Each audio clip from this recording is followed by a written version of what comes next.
Hey guys, Dan here. And Frank. And we're doing the first video podcast of the Mazer Squad.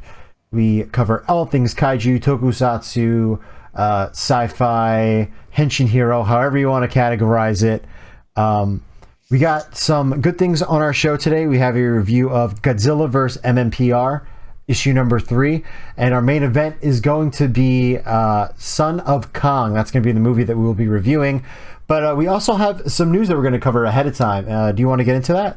Yeah, sure. First thing up is, well, as some of you guys may know, this is our second shot at doing this recording, if you follow us on Twitter. But last week, when they were doing the Geeked Fest for Netflix, they announced, not necessarily announced, they showed us the first still of the Skull Island anime that they're going to be coming out with. It's just a one footprint of Kong on the beach with two of our characters in there, and you can see more towards the ocean area. There's another print that's kind of being washed away, and that's all we really have is just the beach scene. There's not much, just a little light synopsis they gave us. It's about the main characters get shipwrecked on Skull Island, and they're desperate to escape the most dangerous place on Earth. And, you know, it says prehistoric monsters and the Titans and Kong. So it'll be an interesting watch. I mean, they announced this series so long ago. I feel like it was before Godzilla vs. Kong. It was before that. It was pretty much right when Skull Island came out, I feel like. So it's been a big easily development 4 time. or 5 years, and we've heard literally nothing, and all we've gotten was a single still. So that's all we got so far. I mean, yeah, I'm sure a trailer will drop probably later in the summer. Maybe they're saving it for Comic-Con. Who knows? Yeah, New York Comic-Con. Are they doing? Yeah, they're doing New York Comic-Con this year. I mean, who knows? I mean, it's weird. The last 2 weeks they're doing the Netflix and all these streaming shows have been showing all different releases for, and this past weekend they started showing video games coming out. Nothing on the monster front. We do have GigaBash coming out August 5th. That was the recent news actually for video games, for Kaiju video games. It's I don't know if anyone's been following online. It's a game made by Passion Republic. It's going to be available on Steam, Epic Games, PS4 and PS5 on their stores. I'm not sure if there's going to be a physical release just yet. I got this. No, you're fine. You keep going. Yeah. I got the camera. If there's going to be a physical release just yet, but there is, so far we know there's going to be 10 monsters. You can do up to 4 characters playing at once. It's similar along the lines of the Godzilla Destroy All Monsters game, Melee, and all that. Yeah, I mean, we've had a couple of video games here. We have Dawn of the Monsters, which was great. It was like a side-scroller beat-em-up game.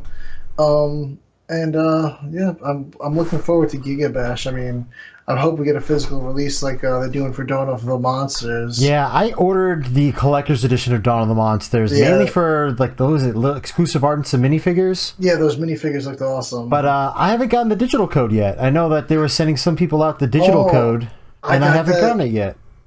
You should check your email. I got that way back. You should have had that a long time ago. I was a very last minute order though. I was like the last hour or whatever because I didn't think about doing it. But yeah, I will check my email for it. But yeah, you know, kind of in the mid 2000s, we had all those Godzilla games and War of the Monsters, which is probably my favorite one of those fighting games. That's a shame. We're getting some more Kaiju fighting games, which is pretty good. I hope that we keep this trend, and they say, well, and maybe Toho's like, hey, let's maybe look into licensing it out to somebody that wants to do a Kaiju fighting game. They did the Call of Duty thing too, just recently. Yeah, I mean, they've been doing a lot of DLC stuff in other games. I think they announced Godzilla it's going to be in another game as well. Oh, a bunch of mobile games. We have that. Guys. We got that one rumor. I don't know if you want to transition into that. Yeah. We got the universe game. the Warner Brothers MultiVersus game. That's free to play, and it's rumored. They were Coming Soon posted it. I believe last week that Godzilla is on the list there, and the leaker that they got the source from was the same guy that leaked the full game, saying that it's coming out, and 2 days later, here's a trailer for this game. And when that leaker said the roster, everyone thought it was a joke. They're like, "Oh, it's gonna have Shaggy, Arya Stark, the Iron Giant, Superman, Batman, Wonder Woman." Amongst many other weird combinations. Yeah, Marvin the Martian. LeBron James, Ted Lasso. Yeah, that's on the leak list, the recent leak list. So Daenerys Targaryen. It's going to be free to play. So I'm thinking, since these are add-on characters, I don't know if they're going to be making you buy characters as the game goes on. They're going to need to make money off of it somehow. But it's pretty cool. It's a tag team game, so it's like a 2-versus-2 game. So you could do Godzilla versus Iron Giant, or Godzilla and Iron Giant on the same team. You have 2 giants on one team. Yeah, no, I wonder if it's going to be like set pairs, or you're going to be able to pick your own team.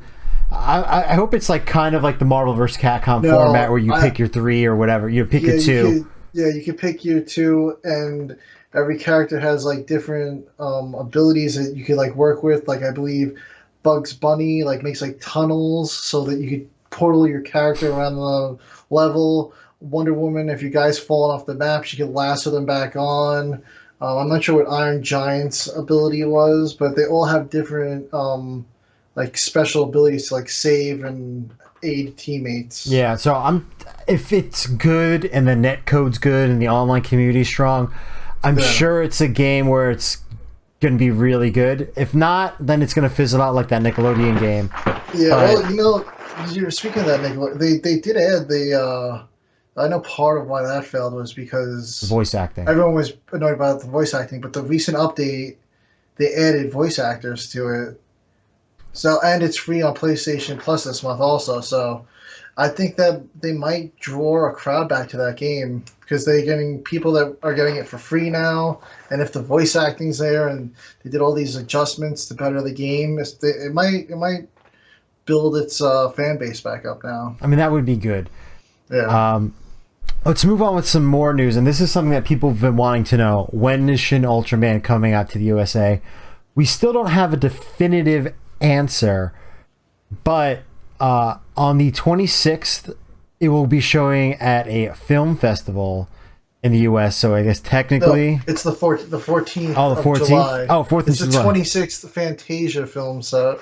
Okay. That's in Montreal. Yes. So it's coming to North America, just not America yet, but it's made it to the West. Yeah, so at least we know that they have subbed it. No word on a dub or anything like that. I would be very suspicious if it immediately got a dub. And if they are going to do a home release, it's going to be a tough call. I think it's going to be mostly a sub. It's got to be a home release. Yeah, I would be fine with the sub at this point. Yeah, my one gripe with this... I'm sure a lot of fans would be fine with the sub. No, I think I would say probably 90% of them will. Yeah. My one gripe with it is, they're really banking on this Shin franchise to kind of revitalize all these old classic tokusatsu franchises, and it feels like they're kind of like backing off a little bit. Godzilla, they went really big with. Ultraman, even though it's doing great on the Japanese box office, I don't think it would do as good in America, but I think that there's a dedicated fan base that can at least do like a Fathom events or something, or have like, it's going to be in theaters this weekend, all go there, and they'd probably do pretty decent. I think so too. I don't think it needs a wide release because I don't think there's the fan base for it, but a decent Fathom events or something like that, and a good home media release, I definitely think it would sell well here. So, well, keep our fingers crossed. Yeah. And I guess the we've only done 5 episodes, but this is our second giant company acquisition news that somehow deals with tokusatsu. And if you've gotten some collector items for Godzilla over the past couple months, one of the big companies you might be getting from is Mondo. They've recently been acquired, or they've just gotten acquired by Funko. Yeah.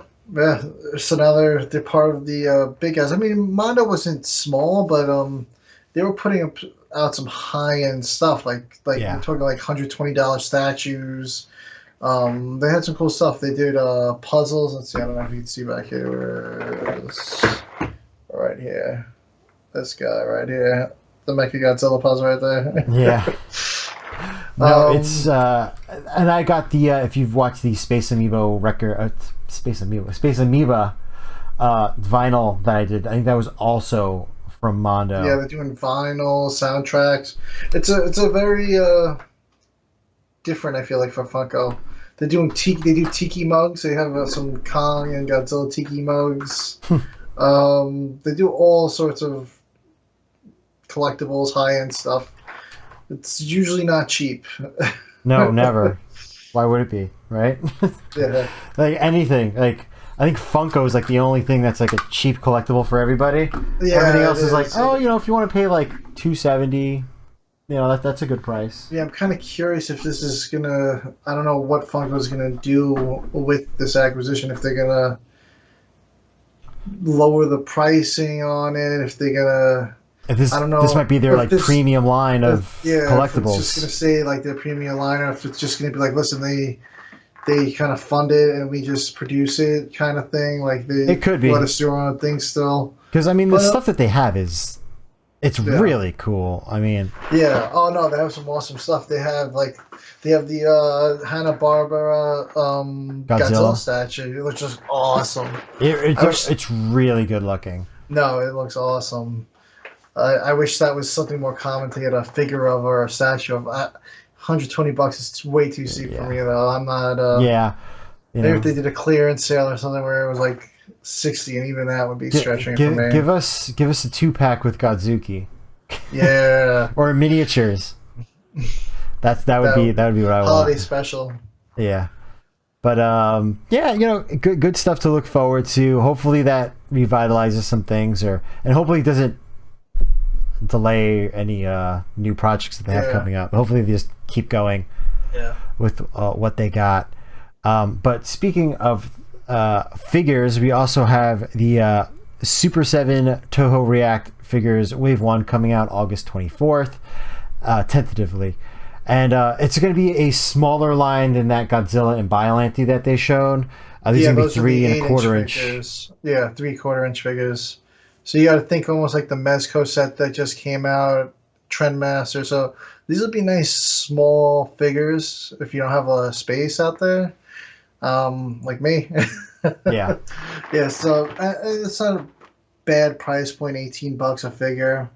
I wouldn't be surprised if I saw them possibly go on sale or could do some sort of coupon or something. I think Deep Discount will be carrying them.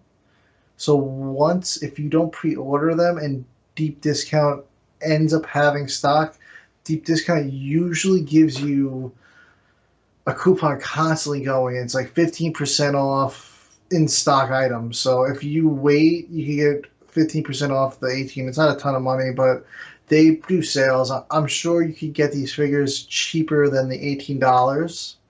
So I think these will be a nice pickup. No, I think it'd be a worthwhile. Yeah, and the first wave is pretty good. You got Godzilla 54, 57, Mothra adult form, Mechagodzilla, the classic, and Rodan, I believe.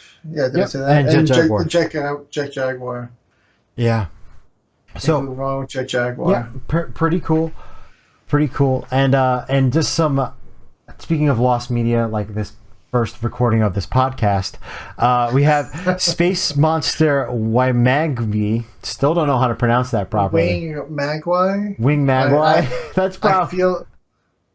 I feel like it's Wangmagwi. Probably. I'm just guessing. I don't know. Probably, but I brush up on my Korean pronunciations. Yeah. But anyway, SRS Cinema's coming through with their release of this.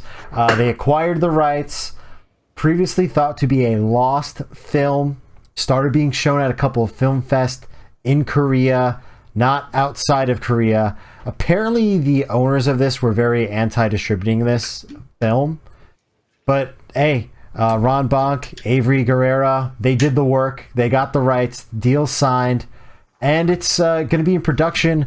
I think like August, September is the estimate. Yeah, that's probably when the pre-orders are going to launch, sometime around there. So August, September. I feel like he usually takes after the pre-orders launch. I feel like it's usually 3 to 4 months after we start seeing them show up in the mail. Sometimes it's sooner. It's kind of, if he gets them earlier, he has tentative release dates, I feel like, most of the time. Like, which one? He got the Utena DVD that he released that he did. That, I think he got that like a month earlier than he had originally planned, so he just started blasting those things out there the minute he got them. So their SRS is always the way to go. I mean, if this does well, which I'm thinking it will, it's probably going to get a mass production release eventually. Yeah, probably a DVD in Walmart or something. But you're better off getting it from... Yeah, just get it direct from SRS. Yeah, just get it direct. It's good to show them that these movies that we like are getting funded, because we got to keep them funded. We want these to keep coming, so we got to show them that we want them. And so far, I think all his campaigns have been very successful. And the awesome part about this one is we're going to be having a Matt Frank cover art again. So yes, we know it's going to be a sweet cover. Yeah, I mean, that's the one thing about SRS is like some of the movies are a little, Dragon Lizard Lord was a little but like the cover art always comes through. Always. Yeah. And, that's kind of like part of it is the awesome covers that they put in.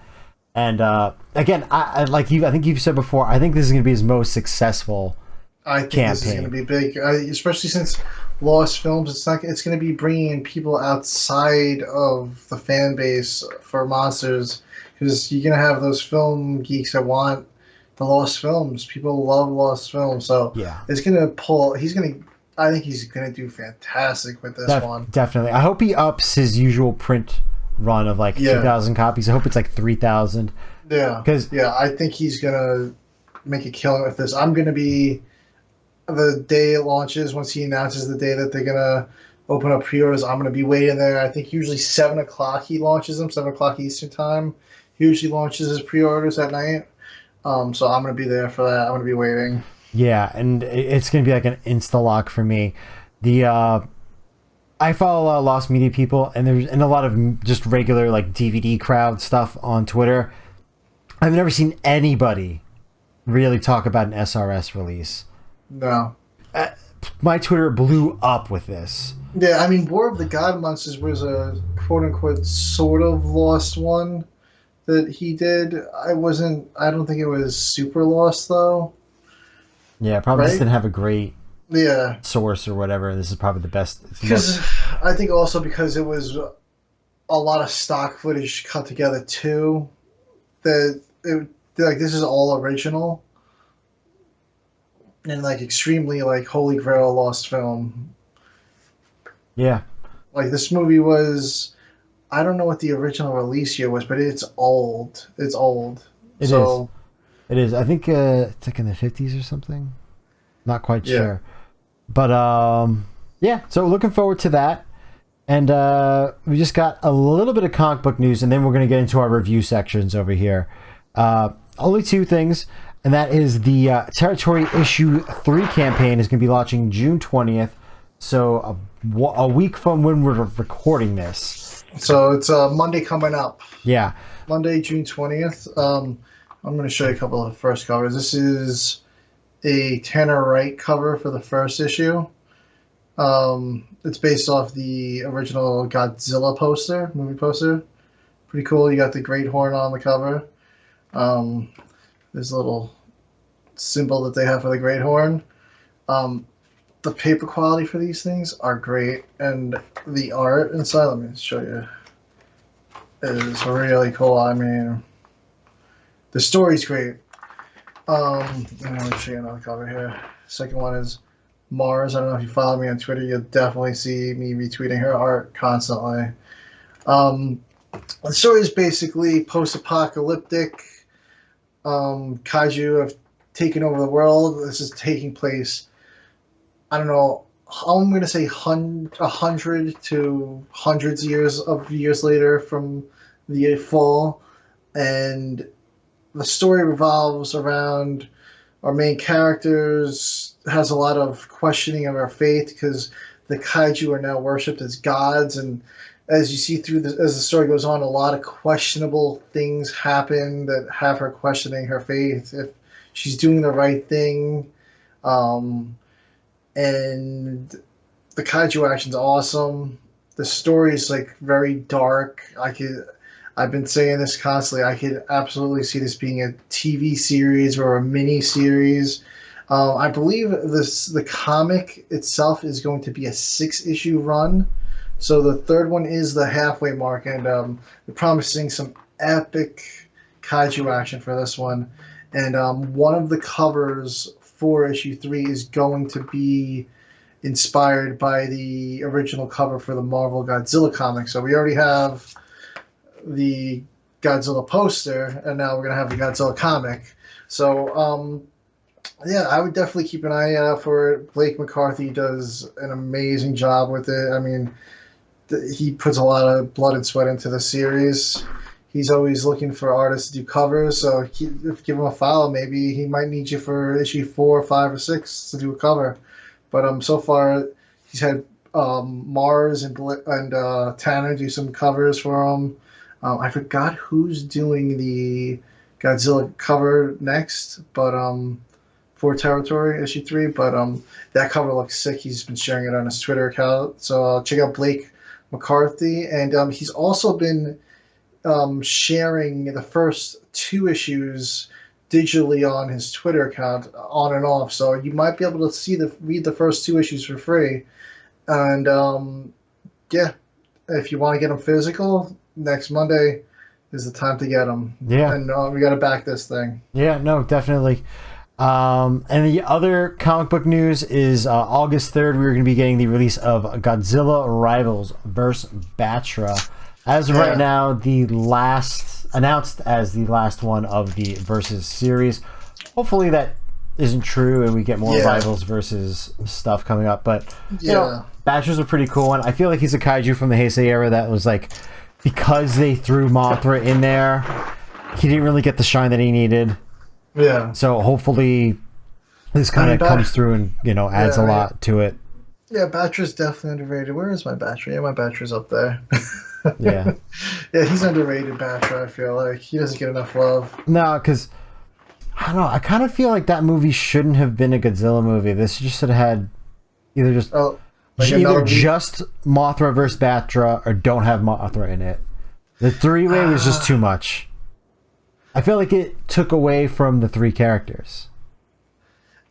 Maybe a rebirth of Mothra, like 4 or did they do 4 or was it 3? They did 3. 3, but like they ended with like Ghidorah. So yeah, I mean it's pretty strong. Which is pretty big ending. Yeah, but yeah, hopefully this makes him more than just evil Mothra. That's what I'm hoping for. Yeah, and these one shots have been awesome. So, I mean, I wish they would almost do sequels to these one shots, but I guess they wouldn't be one shots if they did that. But they've all been really good. I haven't had one yet where I was like, they're all really good. Yeah. The Godzilla vs. Ghidorah one has definitely been my favorite one so far. I still haven't got my Godzilla vs. Gigan issue yet. I'm almost debating and ordering it again. Yeah, that's the problem when you order from that place where we order the comics from. Well, used to. It's going to be my last comic I get from them, honestly. Yeah, I think it's time for the switch. Speaking of switching, though, we're going to be going over to our review section of this podcast, and we will be reviewing Godzilla vs. Mighty Morphin Power Rangers issue 3. Awesome one. Yeah, it was pretty awesome, pretty jam-packed, just the way that the second issue dropped off and went into this one. You know, we were getting the big fight. It really has not been like a dull moment in any of these comics at all. It's just like just from the first page of the first issue, it's like boom, we're right in the action. I feel like they've just been trying to fit in as much because they're so excited that they get to do this. They've been trying to fit everything they possibly can into this while trying to make a cohesive story. Oh yeah, and it works. It's working great. Yeah, it's a simple story, but it works. Yeah. So we start off with a fight with Guy, Rhino Blaster, and Gigan. Want to show off this awesome cover though. This is probably my favorite one. I have them all, but this is probably my favorite one. That's the one that opens up, right? No. Oh no, I thought it. No. It's gonna. Oh no, it doesn't. Maybe there's an expanded art one, but this one doesn't have a cover on the back. But yeah, just some awesome things go on in this one, and we finally get the Megazord Godzilla team up. But let's take it back. So we start off with the Megazord fighting Guy, Rhino Blast, Gigan, and he's treating them like the jobbers that they are, and kind of owning them still. Yeah, they do. The Megazord holds up really well against them. Yeah, it does. I mean, Gigan has never had his own solo movie, solo fight, but he does not perform well in this one Besides either. Final Wars. Well, yeah, I guess, but everyone gets 3 minutes in Final Wars. Yeah, that's true. It's not great for Gigan. Well, I guess he got 2 3-minute fights, but they just did not last long. They made him look like a fool in that movie. Yeah. But they start getting the upper hand against the Megazord, and then out of the waters, Godzilla pops out. We get the atomic breath, and he's kind of hitting like everybody with it. Yeah, he's just like pissed. He's like, I got stabbed. He's like, I got all you guys making mayhem in the carnival. He just like is just hitting everyone. The Power Rangers like, is this a good or a bad thing? Yeah. So Power Rangers quickly decide, hey, we have to come up with a plan here that's going to get Godzilla to realize that we're on his side. So they see he's still got the giant gash in his chest from getting hit with the power sword. So they're like, why don't we... They notice that he has very high radiation levels.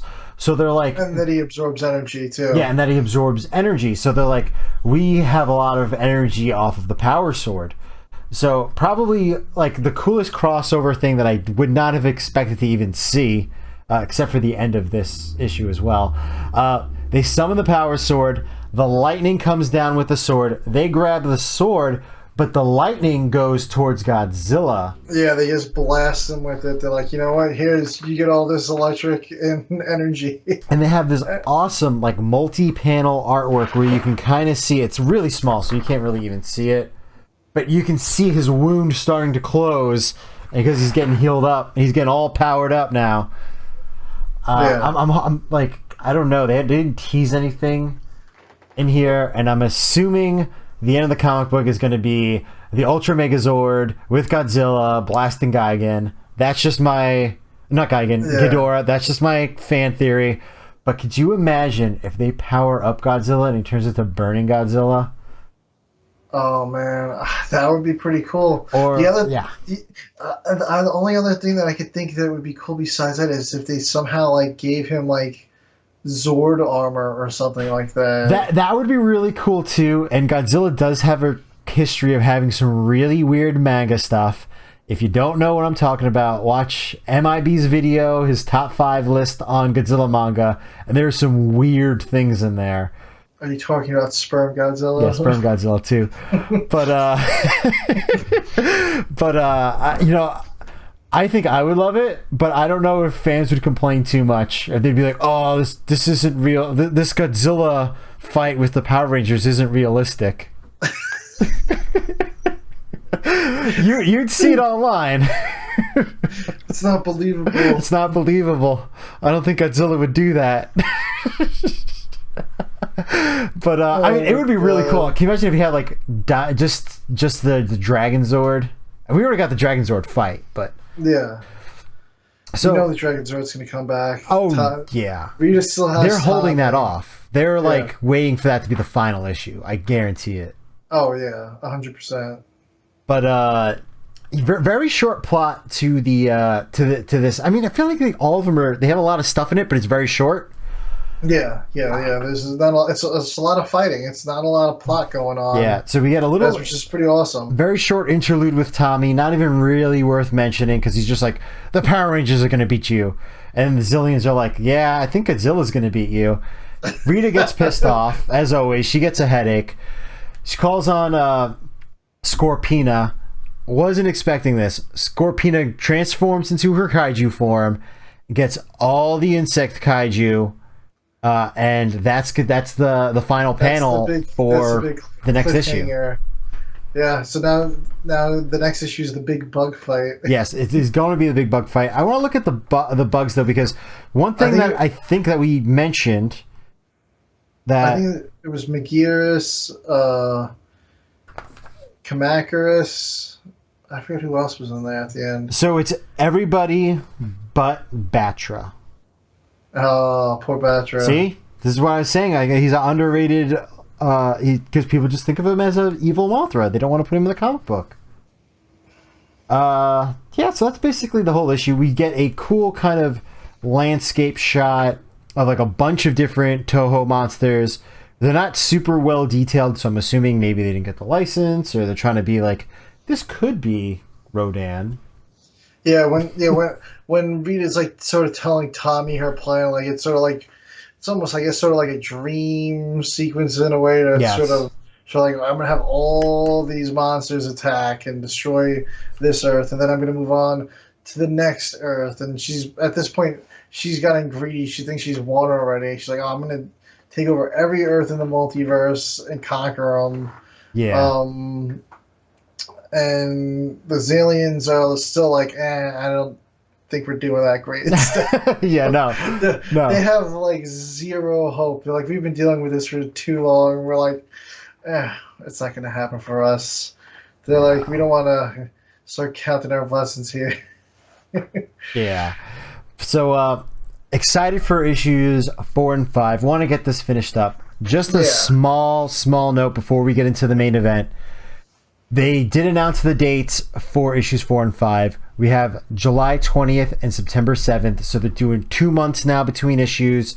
It's a pretty big gap. I think it'll be worth it. I think we're going to get some larger issues for the back end, I have a feeling. I'm hoping, but also they want to finish this up. They want it to be perfect. They want the art to look really good.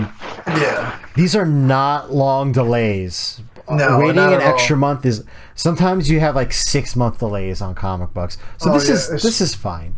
Yeah, nowadays comic book gaps are huge. Yeah, so this is nothing. It's fine. Yeah, this is fine. I'm happy with them taking a little break. I want the art to look perfect because again, we're only getting this once. They're not. I don't think unless maybe they do like a cartoon movie or something. I don't think we're ever getting Godzilla vs Power Rangers ever again. No.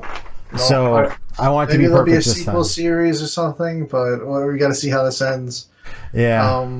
This is big. This was really big. This is like dream come true for a lot of Kaiju fans right now. Yeah. And but in the meantime, to fill in the gap, I mean, we're gonna have Godzilla Rivals, and I'm not sure if the Ultraman Marvel series will be out. I think it's coming out in August, so at least that'll fill some of the gap. So we'll have those two for August to fill in the gap there. Yeah. But yeah. So I believe that's it. Yeah. That's all we have for the Power Rangers or comics and releases right now. That's it. So to channel my inner Mark Henry, it's time for the main event. We're going to be reviewing Son of Kong, the 1933 sequel movie. Again, released the same year as Kong. Yeah, released the same year, December 22nd, 1933. So yes, they produced, shot, and released an entire movie in less than 1 year. I think it was like 7 months. Yeah. From when Kong just exploded. Yeah. So had a third of the budget. They obviously Kong. Spoiler warning for anyone who hasn't watched the movie in the last 90 years. Kong dies at the end of the movie. So they have to figure that out. So we have Son of Kong. Probably the most realistic beginning to a sequel of a kaiju movie. And that is the guy who caused all of it is getting sued out the you-know-what because he's liable for all this damage that he did. So I think was it like this takes place like 3 months after, like 12 weeks. I think they said something like that. 10, I think it was like 10, 12 weeks. Yeah, Carl Denham's just hiding out in his New York City apartment, and he's just civil suit after civil suit, and he is basically got nothing left. Yeah, I mean the movie opens with somebody trying to serve him, and his landlord kicks him out. You got news reporters trying to get in and interview him to get quotes for him, and basically the one female news reporter that they do let into the apartment, basically what he tells her is that he's broke and he's just can't stop getting sued, and he doesn't know what he's going to do with his life. Yeah, and it's pretty funny. There's all these guys outside the apartment building just in disguise trying to get in to serve him. Yes. And one thing I liked about this gag is like they have like a Thai salesman. They're all like some type of salesman. I think the one that eventually gets in is like a pot salesman or like a scrap salesman or something like that. He had metal with him or something like that. Yeah, he had a whole wagon, a horse. Yeah. To pull the wagon. He really went all out for this one. And I got like shades of Pineapple Express with that comedy bit just because of the whole like trying to serve people routine. I was like, it's pretty funny. It is. So it's the one guy that gets through, serves him, and is like, hey, Denham's like, hey, he's like, you're the only one that gets me. I'm trying to get out of here. I want to go to the docks just to talk to the skipper. He wants to talk to me. Can you help me escape? So this movie's got so many like little comedy bits in it. They put like a completely smashed ice bucket over his head, and he's just walking out of the building with an ice bucket. Overalls too, yeah. just because he's not fully in a suit, but he has the suit on under the overalls. Under the overalls, you can see the jacket, the tie, and he's just walking out with an ice bucket on his head like this. This guy nobody notices. They give him a couple weird looks. But they asked the guy, they're like, "How did you get in there?" And he's like, "Oh, I went in through the chimney." And they're like, oh, crap, we got to go through the chimney to serve this guy. But they don't realize he's got he went into the building by himself and he came out with somebody else. So, but this guy had apparently served him several times, and he'd become friends with Denham, which is pretty funny. And he ended up feeling bad for him. He's like, listen, I'm just trying to make my money. And Denham kind of like sympathizes with the guy too. He's like, yeah, he's just doing his job. You're just doing your job. You're my pal. So Skipper, we skip forward to this conversation with the skipper. He's like, hey, I know the Indian trade routes. I got the ship. We can run from America, run away from your debt. Nobody's gonna be able to get to you. We can do this. That we just won't come back to America. They'll forget about us in a couple years, and maybe we can kind of sneak back in, and nobody will notice who you are. Denham's not a huge fan of that plan. No, he's like, maybe I can still make it here. As he's leaving, though, the guy who's serving him is like, hey, I just got word that they're going to be doing a grand jury indictment on you, so you're going to be facing criminal charges. He's like, if I were you, I'd skip town. So Denham just cuts loose, and he's on the boat with Skipper now. Yeah, and the skipper was pretty much on the same page. He's like, listen, I took part of it. He's like, they're after me too, so you're not the only one that's going to be getting sued. He's like, they'll come after me if they're coming after you. Yeah. So we get a montage, shows all the islands and countries that they've been to. They have all these names up on. And, they give you a bit of a time jump. I think it was supposed to be like 6 months or something like that. Yeah, they show all the different stops. All that. Yeah, and basically they end up in like the armpit of the world. Basically like where everybody fails, this is where they end up, and they're all kind of just stuck here. Yeah, it's just some random like scummy kind of seaport where it's just like all the lowlifes are hanging out. Yeah. So they're trying to think like, okay, what are we doing next? Where are we going to go? What are we going to do? And they're like, hey, there's a show tonight. Let's just go to the show. So Denham and Skipper go to the show. And probably like one of my favorite like little comedy bits, because it's like a monkey show. So they have them like playing instruments and dressed up in outfits and stuff. The ringmaster comes out, which it's not really a circus, it's just like a little small stage. Yeah, it's a little tent show. So he comes out and he's like, all right. He's like, we got the main event here. He's like, I don't even remember what he called her, but he's like, oh, she's performed in front of royalty and all this stuff. Hilda comes out and she starts singing, and the audio is not great on the Blu-ray, but I'm listening to this and I'm like, she sounds pretty bad.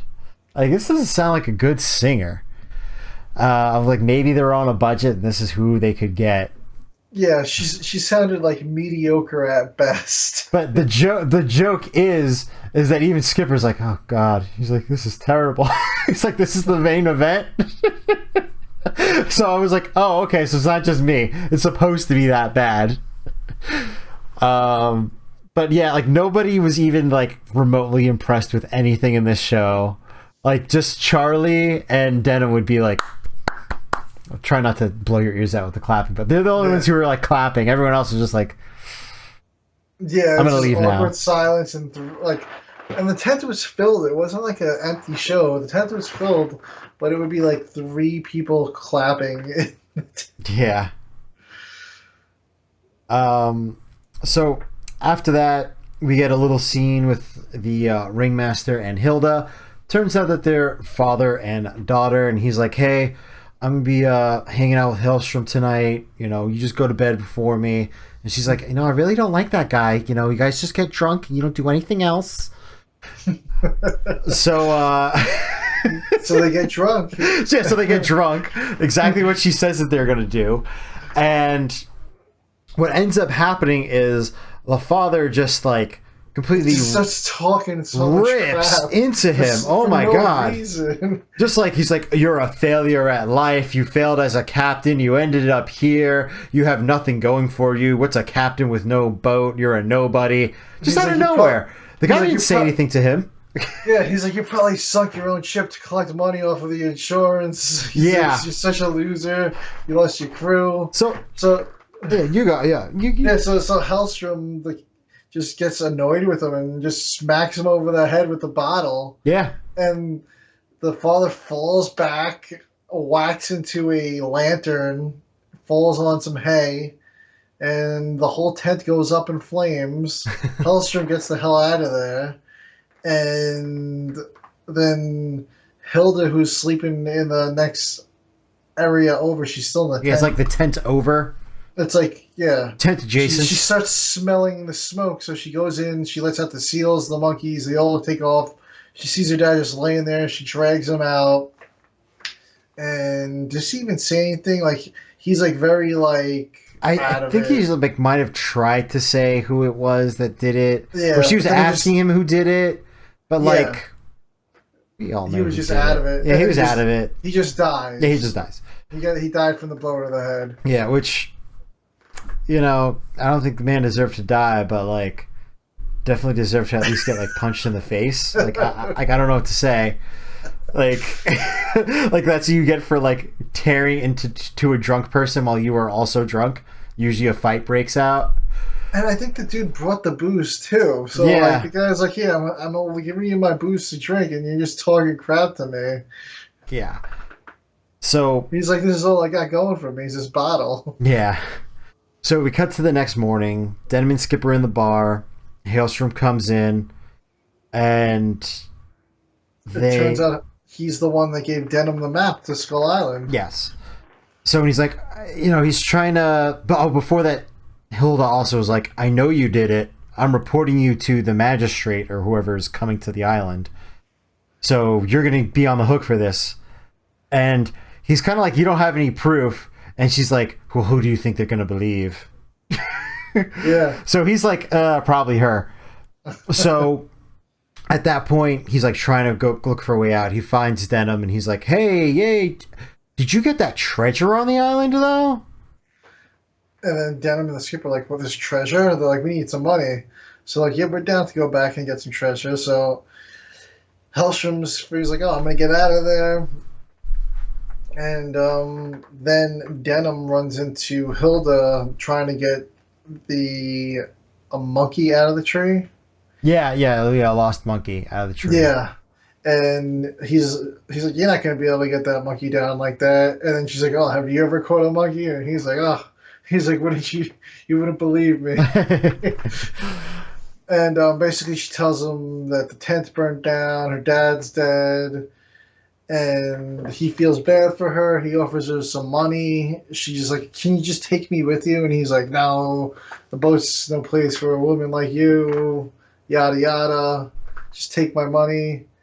And which is weird, like, so she was living in the tent, but then all of a sudden she's on the island in this house too. Is something weird that I didn't understand there. Yeah, no, it was pretty. It was weird that she had like a house, or she's I don't know if she's staying in like an apartment or something like that. I guess so, like we need her to live somewhere. Yeah, he's like, where's this conversation taking place? Yeah. So So they set sail. Turns out she was a stowaway on the boat, as you could have all guessed was going to happen. Yeah. And Hellstrom's been chumming it up with the whole crew. The crew on the ship is extremely lazy. Before they even got to the first island when they met Hellstrom, the skipper was complaining about the crew, saying, they don't want to work, they don't want to do anything. And Hellstrom's kind of just going around talking shit like, hey, if I was running the ship, I would be doing it this way. I wouldn't be doing this much work if I were you. And he's kind of like getting the whole crew to turn. So they get to Skull Island, and as they're sort of like preparing things to make way for the island and go ashore, Hellstrom gets a whole mutiny organized and throws Denim, the skipper, overboard. Charlie, their cook, is already waiting in the boat for them. He knew this was going to go down, so he loaded up a nice boat for them and hid some guns on there. And when Denim's going into the boat, he's like, you're not going to give me a gun to go to this island? And Hellstrom's like, oh, smart man like you don't need a gun. Yeah. And then they also end up taking Hilda with them because Hilda doesn't want to. Yeah, Hilda's like, I'm out of here. She's like, I'm not staying with you guys. I don't want anything to do with these guys. Yeah, so they're on the boat. They're paddling away. Hellstrom's like starting to just give orders to these guys. And they're like, we just got rid of a captain, a good captain. You're a bad captain. We're not going to have you in charge. So they throw him straight over the deck, straight into the water. Denim feels bad and kind of goes and saves him again. So he now, like, do we have to? Yeah. So he's like, they're like pseudo, not really a prisoner, but like they're not letting him really do anything. Yeah. He's unrestrained because you're on Skull Island. Like, where are you gonna go? Yeah. So they pull up to the beach, and he's like, I set up these natives so well before I left. They're gonna treat us like royalty when we land. The natives come back and start throwing. I think they threw a spear, or they shoot an arrow. Yeah, right off the bat, the spear just lands right in front of him. The second he steps foot on land, and they're basically like, "You destroyed our village. You let Kong destroy our village because you opened up the wall. We have nothing left, and it's all because of you." So they just get back on the boat and leave. Yeah. So he's like, "We'll circle around and find someplace else." They find this like cave that has access to land.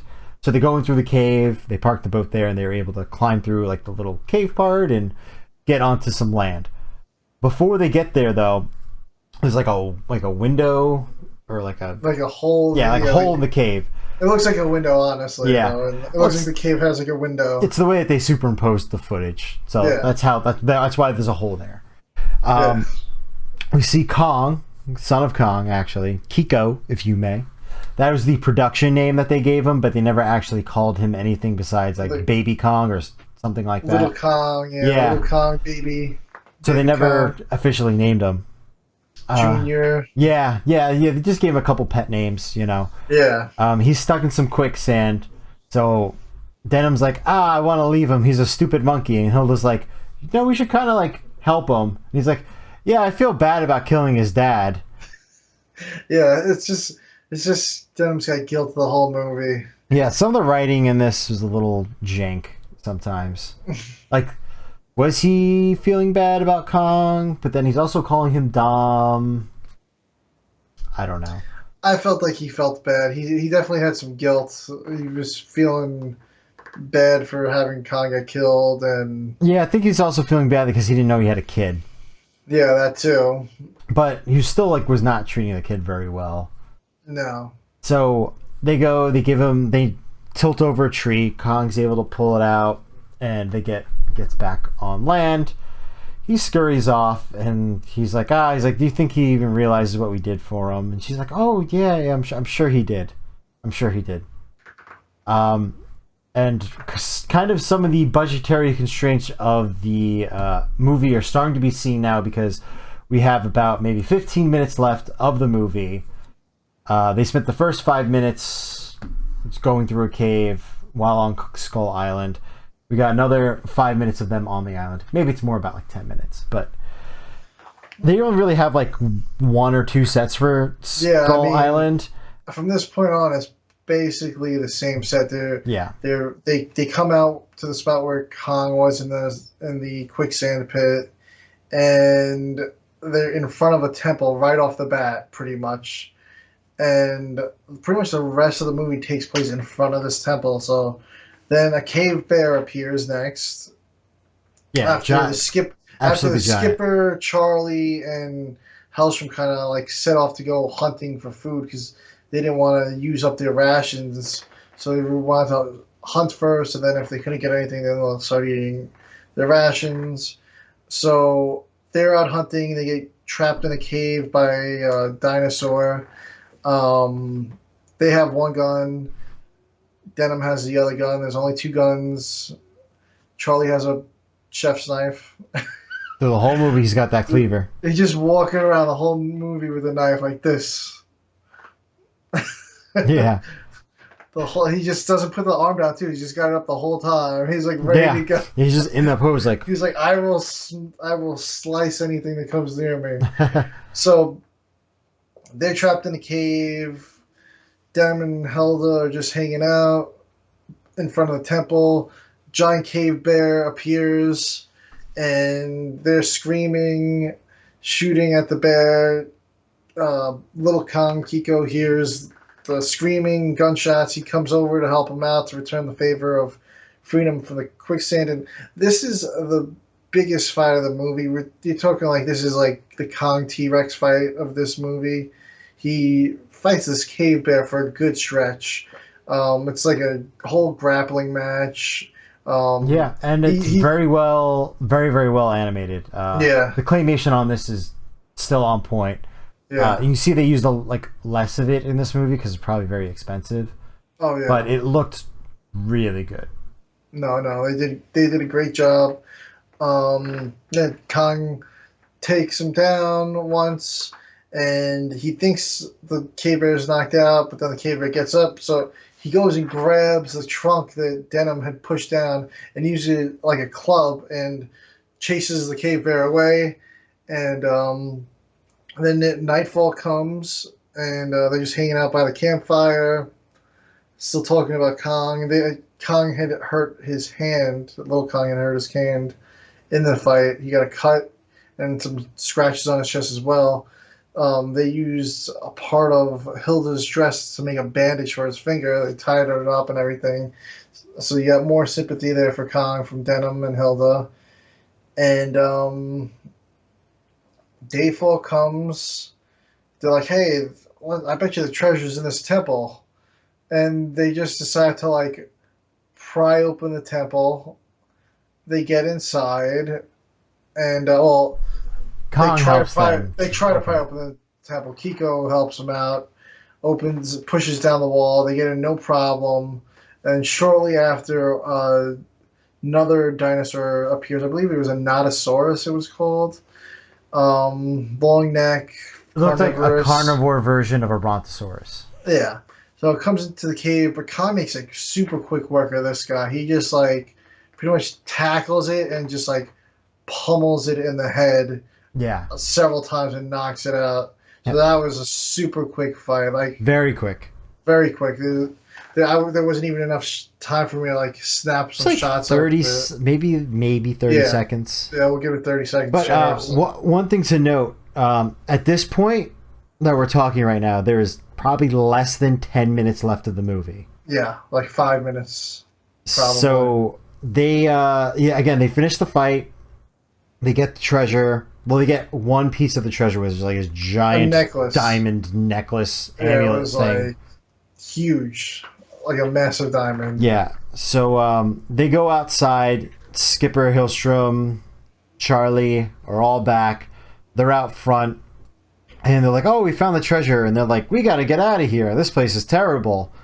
And then Hellstrom sees Kiko step out of the cave, and he's like, "Oh my God, there's a giant gorilla!" Yeah, so he just runs. He just beelines it for the boat. He gets to the boat, and there's another one of those dinosaurs, the Notosaurus. I don't think it is a Notosaurus. Actually, it's called something else. I think it might be a different one, but it looks very similar. I wouldn't be surprised if they use the same model. Me, actually, this guy right here above me. Yeah, and he just knocks Hellstrom all out of the boat. It's a little. All they have is a little like raft. He knocks him out of the boat in the cave, and that's the last you see of Hellstrom. He goes straight down and eats him. Yeah. So at this point, as they're following Hailstrom, the second they get on like the cave steps to go down to the boat, Hilda just goes, "There's an earthquake," and the whole everything starts falling apart on the island. It's very rushed. I think there's about like maybe 4 minutes left of the movie at this point. Not a lot left. So they're getting on the boat. They don't have time to wait for Denim because Denim selfishly is like, well, I'm gonna go get the treasure while this is like falling apart. So he goes and gets the treasure, and basically that's not really the greatest decision because the whole island is going to be destroyed due to this earthquake. So they get in the boat. Some storm too. It's like storming, just out of nowhere. Yeah, it's just like both things at once. Yeah, so I think that this was obviously kind of referenced in Godzilla vs. Kong. Kind of the same fate of Skull Island happens, where it's engulfed in a storm. Yeah. So he's in the cave. Denim's in the cave with Kiko. Kiko, helps him escape up through the top of this temple. It's actually at like the highest point of the entire Skull Island, this giant mountain, and it's just sinking. Yeah, it's just going down fast. Between the earthquake and the storm, it's being flooded. It's sinking. It's falling apart. Everything. It's taking us longer to explain this, and it's happening. Yeah, that's how quickly this is happening. So they're at the top of this mountain. Kiko's foot gets stuck between two rocks. He's not going anywhere. So he takes Denim, holds him up as high as he can, and gets engulfed by water. Keeps him up. The life raft is able to go over. They get Denim. Kong, unfortunately, passes again. Denim's in charge of 2 of their deaths now. And an entire tribal village. Yeah, and an entire society of people as well. Yeah. They lived on that island for hundreds of years and never had a problem before. And in a stretch of now it's probably been a year once they got to the island because it was 3 months after Kong. Then they traveled the world for a little. Then they got to the island. So we'll say almost a year. He destroyed that island. Yeah, basically. They get on the boat. They're on the life raft. Big ship comes by. Fast forward to them on the ship in robes. Very nice. Denim's like, we still can split the treasure 4 ways between us. We got Charlie, Skipper, you, and me. Hilda's like, what if we split it 3 ways? So she plants one on him. They live happily ever after. That's the movie. Yeah, very abrupt. Felt like they might have either... You can't even emphasize how abrupt it's only a 69-minute movie too. Nice. So it's a short movie. It's a nice movie. Yeah, very nice. Very short, very good. I recommend watching it. I mean, it's an hour. Everybody has an hour. It's very much a made, not even television didn't exist at the time, something that you'd see as a Made for TV made style for movie. TV, maybe part of a double feature at the time, or Yeah. have some serials ahead of time. Very short runtime. Yeah. But yeah, I mean, a solid entry. I definitely think that they took things from this that were used in later entries, like the storm. We haven't seen Kiko since. We haven't seen the dinosaurs since. But I definitely think that idea of Skull Island being tied to Kong and getting destroyed, it was definitely brought through because apparently all the natives died on Skull Island in Godzilla versus Kong as well. So they said that the Death Girl was the last one of them. She's the only survivor. But yeah, definitely something to think about. If this rumored, they definitely are making a Godzilla Kong sequel, or if you want to just say a MonsterVerse sequel movie. Yeah, nobody knows exactly what it is. Apparently, the project name. Again. No, I don't think they will. But apparently, the project name is Son of Kong. They could name it anything, Yeah. If they do, hopefully, maybe we do get to see a Kiko or some variation thereof. It would be kind of cool. It would be cool if they brought in, maybe if they did bring in Denim, change up the character a little bit. Maybe have him be filming a documentary about Hollow Earth or something. Yeah, and he takes something and destroys something because of that. I think they could totally work him into the new MonsterVerse movies. I could see him fitting in there with a character like that. Yeah, I can see that definitely. Like I felt like this Son of Kong movie was like, it was really all about Denim. Yeah, I mean, more than it was about anyone else. Not really about Kiko much. Very little development on any other character. They were trying to almost make it a redemption story for him, where like he still didn't come off good. He didn't do anything. He might think he's a better person at the end of it, but like he's not. As a viewer, you're like, he's sort of getting a better conscience, but he still is not a good person. No, and you're like, what's really the? I think they could have given him a better redemption arc if this was just, I think it was definitely supposed to be a redemption arc, but it didn't really connect. I think that maybe they didn't have the time or budget to give this a full story, because like we said, this thing just ends abruptly. Like they were like, all right, we're running out of time here, so we kind of need to end this. How are you going to end it? Like, we need it to end now. So they're like, let's just destroy the whole island and we'll call it.